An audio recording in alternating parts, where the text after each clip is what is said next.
તો મિત્રો હજુ પણ આવનારી 24 કલાક રાજ્યના વિસ્તારના લોકો રહેજો તૈયાર, કારણ કે રાજ્યના આ ભાગોની અંદર હજુ પણ ભારે તીવ્ર માવઠું થવાની સંભાવના રહેલી છે। આજે થઈ છે મિત્રો 8મી મે અને ગુરુવાર। તો આપણે આજના વિડીયોની અંદર જાણીશું કે રાજ્યના કયા ભાગોની અંદર આજે ભારે વરસાદની સંભાવના, તીવ્ર મેઘ ગર્જના અને મિની વાવાઝોડા જેમ પવનો ફૂંકાવા સાથેની રહેલી છે। ખાસ આજે તમે ઘરની બહાર જવાનું વિચારતા હોય તો મિત્રો ખાસ આ વિડીયોને અંત સુધી જોઈ લેજો, કારણ કે રાજ્યમાં અત્યારે તમારા વિસ્તારમાં ભલે વાતાવરણ ચોખ્ખું થતું જોવા મળી હોય, પરંતુ હજુ રાજ્યની અંદર સાંજથી લઈ રાત્રિના સમયગાળા દરમિયાન જોવા મળી શકે છે ભારે વરસાદ। ત્યારે આપણે જાણીશું 8 તારીખ આ સાથે જ 9 તારીખ અને 10 તારીખે પણ રાજ્યના કયા ભાગોની અંદર માવઠાની શક્યતા રહેલી છે। તો હવામાન વિભાગ તરફથી તો હજુ પણ મિત્રો 11, 12 અને 13 તારીખની પણ વરસાદની આગાહી કરવામાં આવી છે। હવામાન વિભાગે આપણે જાણીએ કયા વિસ્તારોમાં આજે રાજ્યના જિલ્લાઓ છે કે જ્યાં રેડ, ઓરેન્જ અને યલો એલર્ટના સિગ્નલો આપ્યા। આ તમામ અપડેટોની વચ્ચે અંબાલાલ પટેલની આગાહી અને 2025ના ચોમાસાની પણ અપડેટ મેળવીએ પહેલા જો મિત્રો તમે અમારી આ મજેદાર યુટ્યુબ ચેનલ પર નવા છો તો ખાસ મિત્રો આ ચેનલને સબસ્ક્રાઇબ કરી દેજો।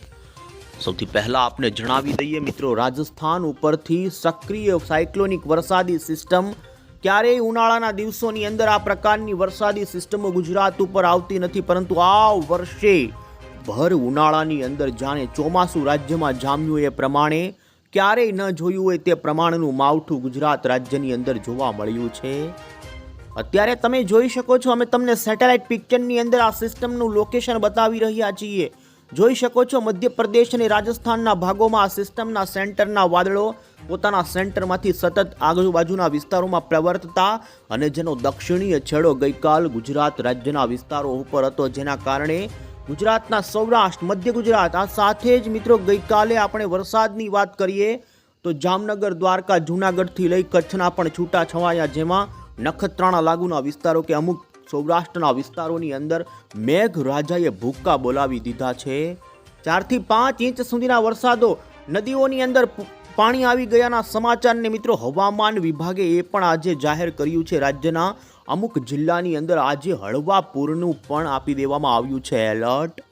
એ પણ આપણે જોઈએ તમામ અપડેટોની વચ્ચે મિત્રો આપણે ખાસ આજના અત્યારના જે હવામાન વિભાગના લેટેસ્ટ આગાહીના મેપ છે તેના પર સૌથી પહેલા નજર કરીએ। એના દિવસનો ભારતના તમામ રાજ્યનો જે વરસાદની આગાહીને લઈ નકશો રજૂ કરવામાં આવ્યો છે, જેની અંદર ભારતના લગભગ મોટા ભાગના રાજ્યોની અંદર વરસાદની સંભાવના વ્યક્ત કરવામાં આવી છે, પરંતુ સક્રિય વરસાદી સિસ્ટમ મધ્યપ્રદેશ અને ગુજરાતથી અરબી સમુદ્ર સુધી તમે જોઈ શકો છો, અમે તમને 500 HPના લેવલ ઉપર જે સિસ્ટમનું બહોળું સર્ક્યુલેશન ગુજરાતને કવર કરતું જોવા મળી રહ્યું છે ને છેક અરબી સમુદ્રની અંદર મધ્ય અરબી સમુદ્ર સુધી આ સિસ્ટમનો છેડો લંબાયેલો જોવા મળી રહ્યો છે।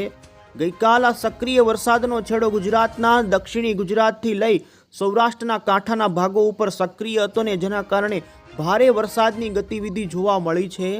ત્યારે હજુ પણ આ સિસ્ટમના મિત્રો જુદા જુદા થોડી વારે જ ગાજવીજવાળા વાદળાઓ બપોર પછી સાંજ અને રાત્રિના સમયગાળા દરમિયાન જોવા મળશે, અને જેને લઈને જ હવામાન વિભાગે મિત્રો આજે રાજ્યની અંદર અતિ ભારે વરસાદને લઈને આપી દીધું છે સિગ્નલ। આ સાથે જ મિત્રો આ 9મી તારીખનો પણ 9 તારીખના દિવસે પણ ગુજરાત રાજ્યની અંદર ભારે માવઠાની સંભાવના વ્યક્ત કરવામાં આવી છે।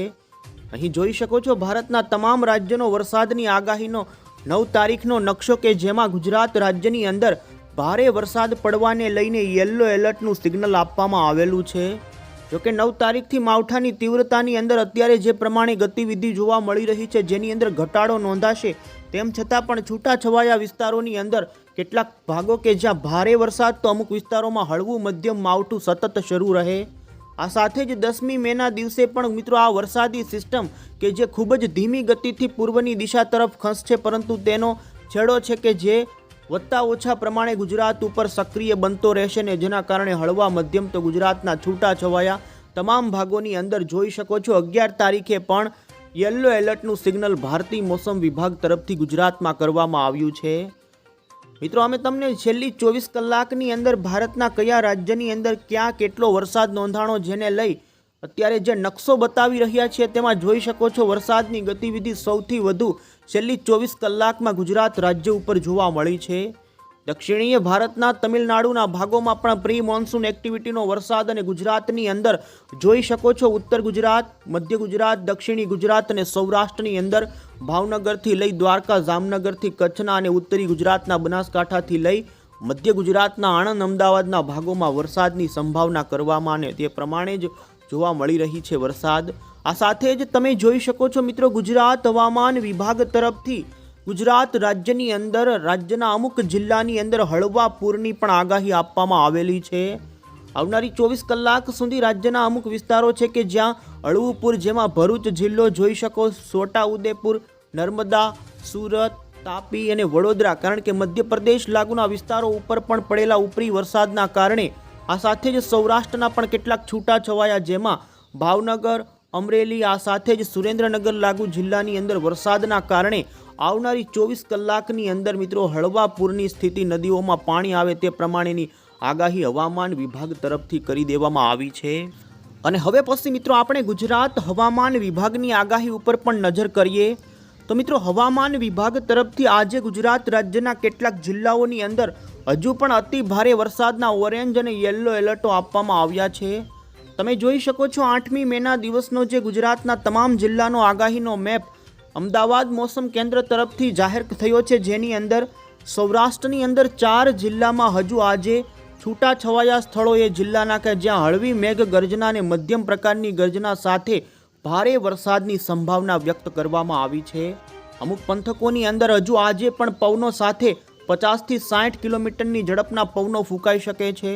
થંડરસ્ટોર્મની એક્ટિવિટીવાળા વિસ્તારોની અંદર વધુ પવનો ફૂંકાવાની સંભાવના છે, જેમાં રાજકોટ, ગીર સોમનાથ, અમરેલી અને ભાવનગર, આ 4 જિલ્લાની અંદર આજે ઓરેન્જ એલર્ટ રહેશે। તો આ સાથે જ દક્ષિણી ગુજરાતમાં વલસાડ, આણંદ, ભરૂચ, મધ્ય ગુજરાત અને ઉત્તરી પૂર્વ ગુજરાતના સાબરકાંઠા, અરવલ્લી, મહીસાગર જિલ્લાની અંદર મિત્રો આજે હજુ ઓરેન્જ એલર્ટની સંભાવનાને અત્યારે વરસાદ એ પ્રમાણે જોવા મળવા સાથે જ મિત્રો જોઈ શકો છો કે ઉત્તર ગુજરાતના તમામ કચ્છ જિલ્લો, આ સાથે જ પૂર્વી ગુજરાતના સુરત, ખેડા, અમદાવાદથી લઈ મહેસાણા, ઉત્તરી સૌરાષ્ટ્રના મોરબી, સુરેન્દ્રનગર, જામનગર, દ્વારકા, પોરબંદરના પણ છૂટાછવાયા વિભાગોની અંદર ભારે વરસાદ મિત્રો છૂટો છવાયો જોવા મળે, જેમાં પણ 50થી 60 કિલોમીટરની ઝડપના પવનો ફૂંકાવાની સંભાવના રહેશે। આ સાથે જ 9 તારીખનો પણ મેપ આપણે ફટાફટ જોઈ લઈએ તો જોઈ શકો છો મિત્રો ઉત્તરી ગુજરાત, મધ્ય ગુજરાત, દક્ષિણી ગુજરાત, સૌરાષ્ટ્ર સહિત કચ્છના ભાગો કે તમામ જિલ્લાઓ છે, જેમાં છૂટાછવાયા સ્થળોની અંદર હળવાથી મધ્યમ પ્રકારની મેઘ ગર્જના સાથે 40થી 50 કિલોમીટરની ઝડપના પવનો સાથેનું માવઠું 9 તારીખે પણ ગુજરાત રાજ્યમાં જોવા મળે તે પ્રમાણેની આગાહી। 10 તારીખે પણ તમે જોઈ શકો છો સમગ્ર ગુજરાતની અંદર યલો એલર્ટની સિગ્નલ આપવામાં આવેલું છે, એટલે કે ભારે માવઠાની સંભાવના। તો 11 તારીખે પણ ગુજરાત રાજ્યની અંદર એ જ પ્રમાણેનું માવઠું જોવા મળે। મિત્રો રાજ્યની અંદર માવઠાની શક્યતા હવામાન વિભાગ વધારે પડતું તીવ્ર 9 તારીખ સુધીને 10, 11 અને 12 તારીખ દરમિયાન રાજ્યના છૂટાછવાયા સ્થળોની અંદર વરસાદની ગતિવિધિ જોવા મળે એ પ્રમાણેની આગાહી ગુજરાત હવામાન વિભાગ તરફથી કરવામાં આવેલી છે। અને મિત્રો હવે પછી આપણે મોડલના આધારે જાણીશું વિન્ડી એપ્લિકેશનની અંદર કે રાજ્યના આવનારી કલાકો, જેમાં બપોર, સાંજ અને ખાસ રાત્રિના સમયગાળા દરમિયાન રાજ્યના કયા ભાગોમાં વરસાદ જોવા મળી શકે છે। અત્યારના લાઈવ સેટેલાઇટ પિક્ચર ઉપર સિસ્ટમનું લોકેશન બતાવીશું તો જોઈ શકો છો અત્યારે આ સિસ્ટમનો સક્રિય વધારે પડતો વરસાદી છેડો મુંબઈની અંદર, મહારાષ્ટ્ર દરિયાના કાંઠાથી લઈને છેક મધ્યપ્રદેશના જોઈ શકો ભોપાલ સુધીના ભાગોની અંદર જોવા મળી રહ્યો છે। પરંતુ બપોર પછી ગુજરાત રાજ્યની અંદર, જેમાં પણ સાંજના સમયગાળા દરમિયાન આ જ વરસાદી સિસ્ટમના વાદળાઓ ફરી રાજ્યની અંદર કડાકા ભડાકાવાળા ગાજવીજ અને કાળા ડિબાંગ બને તેવી શક્યતા જોઈ શકો છો। રાજ્યની અંદર મિત્રો આજે દક્ષિણી ગુજરાત અને એ લાગુના પૂર્વીયથી લઈ મધ્ય ગુજરાતના જિલ્લાની અંદર વધુ શક્યતાઓ જોવા મળી રહી છે, જેમાં તમે જોઈ શકો છો કે ખાસ કરી ડેડિયાપાડા, નર્મદા, ઉમરપાડા, સિનોરથી વડોદરા સુધીના પંથકો, ભરૂચના પંથકો હોય, સુરતના પણ તાપી, વ્યારાથી ડાંગ, વલસાડના પંથકોની અંદર હળવાથી મધ્યમ પ્રકારની મેઘ ગર્જના, તીવ્ર થંડરસ્ટોર્મ સાથે અમુક વિસ્તારોમાં ભારે વરસાદની સંભાવના। આ જ પંથકોની અંદર પૂરની સ્થિતિને લઈને હવામાન વિભાગે ફ્લડ રિસ્ક જાહેર કર્યું છે ને દાહોદ, છોટાઉદેપુર, ગોધરા સાથે જ સૌરાષ્ટ્રની અંદર પણ ભાવનગર જિલ્લાની અંદર બપોર પછી ગાજવીજ સાથેના વરસાદની આગાહી ભારે જોવા મળી રહી છે।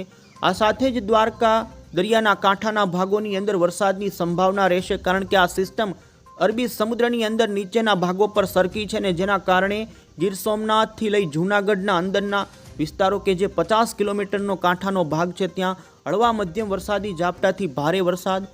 તો સાંજના સમયગાળા દરમિયાન તમે જોઈ શકો છો ગુજરાત રાજ્યની અંદર મધ્ય સૌરાષ્ટ્રનો વારો આવે ને જેમાં રાજકોટના જસદણ, ગોંડલ, બાબરાથી લઈ અમરેલીના આજુબાજુના તમામ ગ્રામ્ય પંથકોની અંદર ભારે વરસાદ માવઠા સ્વરૂપે પડે તેવી સંભાવના જોવા મળી રહી છે। આ સાથે જ ઉત્તરી ગુજરાતના પૂર્વ લાગુના સાબરકાંઠાથી લઈને મહીસાગર, અરવલ્લી, તો અમદાવાદ, આણંદ, ધોળકા, ખેડાથી વિસ્તારો છે જે પંથકોમાં પણ હળવાથી મધ્યમ પ્રકારનું વરસાદી માવઠું જોવા મળી શકે। તો તમે જોઈ શકો છો ખાસ કરી મોડી સાંજ દરમિયાન આ વરસાદી વાદળાઓ છે કે જે જામનગરના છૂટાછવાયા જૂનાગઢના કેટલાય ભાગોમાં ભારે માવઠું જોવા મળે। તો આ સાથે જ રાજકોટથી સુરેન્દ્રનગર, મોરબીથી કચ્છના અમુક, ગાંધીધામથી ભચાઉ આજુબાજુના પંથકોની અંદર ગાજવીજ થઈ તેવી સંભાવના।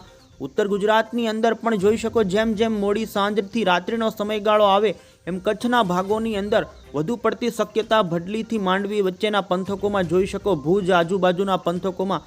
તો બીજી તરફ ઉત્તર ગુજરાતની અંદર પણ રાત્રિના અને સાંજનાથી મોડી સાંજ દરમિયાન ભારે પવન સાથે આ પંથકોની અંદર હળવાથી મધ્યમ તો ભારે માવઠું જોવા મળી શકે છે।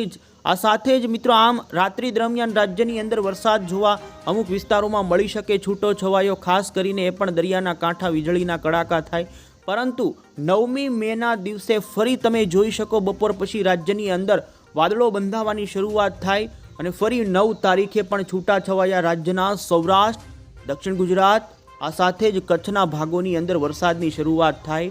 9 તારીખે પણ હળવું મધ્યમ માવઠું શરૂ રહે ને જેમાં જોઈ શકો છો દક્ષિણ ગુજરાતના તમામ, વલસાડથી લઈને મધ્ય ગુજરાત, અમદાવાદ સુધીના પંથકો હોય, સૌરાષ્ટ્રના દરિયાના કાંઠાના ભાગોથી વરસાદની શરૂઆત થાય ને જેમાં તમે જોઈ શકો ભાવનગર, ગીર સોમનાથ, જૂનાગઢ, અમરેલીથી લઈ દ્વારકા સુધીના પંથકો, તો કચ્છના પણ કાંઠાના ભાગોથી આ વરસાદની ટ્રેન્ડ શરૂ થઈ અને ધીમે ધીમે તમે જોઈ શકો છો રાજકોટ, અમરેલી, આ સાથે જ મધ્ય ગુજરાતથી કચ્છના પણ અંદરના ભાગો આગળ વધે। આમ 9 તારીખે પણ રાજ્યની અંદર મિત્રો માવઠાનો દોર શરૂ રહેશે। સમગ્ર સાર્વત્રિક આ માવઠું પરંતુ છૂટું છવાયું તીવ્રતા પહેલા કરતાં ઘટી જાય। આ સાથે જ 10 તારીખે પણ તમે જોઈ શકો છો ગુજરાત રાજ્યની અંદર માવઠાની આગાહી, જેમાં પણ દ્વારકા, જામનગર, જૂનાગઢ તમામ પંથકો અમુક ભાગોમાં વધારે પડતી ગાજવીજ થાય તો તે ભાગોમાં 4 ઇંચ સુધીના વરસાદો હજુ પણ ખાબકી શકે। આ સાથે જ જોઈ શકો છો 10 તારીખે રાજકોટ, સુરેન્દ્રનગરથી કચ્છના ભાગોમાં ભારે માવઠું થવાની સંભાવના જોવા મળી રહી છે અને 11 તારીખે પણ જોઈ શકો રાજ્યના સૌરાષ્ટ્ર અને કચ્છનાથી દક્ષિણી ગુજરાતના ભાગોમાં હળવું મધ્યમ માવઠું। તો 12 તારીખે પણ છૂટો છવાયો વરસાદ શરૂ જ રહેશે। આમ રાજ્યની અંદર મિત્રો ખાસ કરીને હવામાન વિભાગ તરફથી પણ 12 તારીખ સુધી માવઠાની ભારે મધ્યમ હળવી વરસાદી ઝાપટા તરીકેની આગાહીઓ કરવામાં આવી છે। અને હવે અંતે મિત્રો આપણે જાણી લઈએ કે હવામાન નિષ્ણાંત અંબાલાલ પટેલ અને 2025ના ચોમાસાનું આગમન રાજ્યની અંદર અને ભારતમાં ક્યારે થશે। આપને જણાવી દઈએ તો ચોમાસાના આગમનને લઈને મિત્રો ભારતીય હવામાન વિભાગ તરફથી જાહેર કરવામાં આવ્યું છે। આઈએમડીએ જણાવ્યું છે કે બંગાળની ખાડીના પૂર્વીય ભાગો અને આપણા અંદમાન નિકોબાર ટાપુ લાગુના વિસ્તારોની અંદર 13મી મેના દિવસે એટલે કે એક અઠવાડિયાની અંદર ચોમાસાનું આગમન ભારતની અંદર થઈ જશે।